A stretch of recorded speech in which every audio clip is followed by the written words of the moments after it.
Hi hello అండి నాకు tomato పచ్చడి ఆర్డర్ ఉందన్నమాట. ఇట్లా మంచివి పండువి ఎర్రగా ఉండేటి చూసి తీసుకోవాలి. మీకు మొత్తం ప్రాసెస్ చూపిస్తాను. మూచికలు తీసేసుకోవాలి. ఇట్లా లావుగానే పులు పోసేసుకుంటే సరిపోయిద్ది అనమాట. ఇదిగోండి, ఇందాక టమోటాలు కట్ చేసా కదా, నేను పొయ్యి ముట్టిస్తున్నా.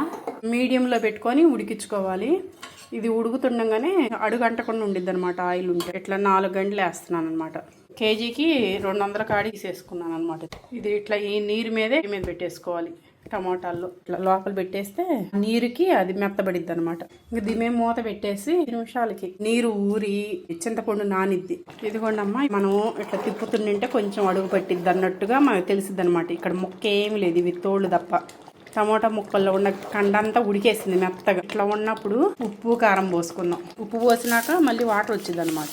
ఇదిగోండి కారం పోసాం కదా, పచ్చివాసన పోయేదాకా ఒక 4 నిమిషాలు కాపేసుకోవచ్చు. టమోటా పచ్చట్లోకి అల్లం అనమాట.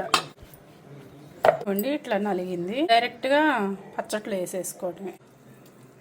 అది కూడా ఏం లేకుండా పొడి గంట అనమాట. మొత్తం ఇది కలిసేదాకా కలుపుకొని అవసరమైన కాడికి పోపు పెట్టుకోవాలి. చూడండి, చిన్నకాయలు మెంతులు మిక్సీకి బట్టి నలిగింది మెంతి పసుపు. ఇంకా దీన్ని కలిపి జార్లో చిన్నపాయలు వేసి ఇంకా తిరగమాత పెట్టుకో. ఆయిల్ పెట్టుకొని నూనె కాగి పచ్చనపప్పు, మినపప్పు, ఆవాలు, జీలకర్ర, ఎండుమిరపకాయ చిటపట అంటున్నాయి కదా, చిన్నపాయ పేస్ట్ వేసుకోవాలి. కరివేపాకు వేసుకోవాలి. అట్లా ఎరుపు వచ్చింది చిన్నపాయ.